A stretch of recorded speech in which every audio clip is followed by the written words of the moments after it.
Mr. Speaker, Richard Gotfried, my name almost to a T, was mentioned in this Assembly and at a synagogue vigil as a victim of the anti-Semitic attack in Pittsburgh. I would be lying if I said this was anything but unnerving. I was raised as a good Presbyterian, my Jewish heritage but half of my DNA, but in Hitler's Germany, that would have destined me for work camps and ultimately the gas chamber.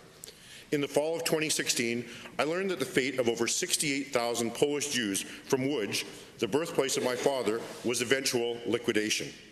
Among those families were all of the relatives I will never know, and shockingly, perhaps miraculously, just 877 Jews survived in that city at liberation. Lives, bloodlines, and stories and history lost forever to anti-Semitism, racism in one of its most historically heinous extremes. Mr. Speaker, can we live in a complacent world in today's society? Elie Wiesel once said that the opposite of love is not hate, it's indifference. Can we afford to be indifferent in the face of discrimination and hatred? Last night I spoke at a screening of the documentary Above the Drowning Sea at the Beth Tzedek Synagogue.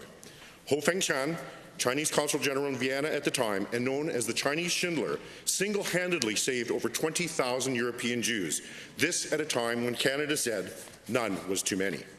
20,000 lives saved, embraced by the Chinese people in what became the Shanghai Ghetto, rescuing them from the plight of 6 million members of their faith. Mr. Speaker, my personal bridge to China began when Shanghai became safe haven for my father, a Polish Jew over 100 years ago, that quite literally saved the only surviving bloodlines of my family.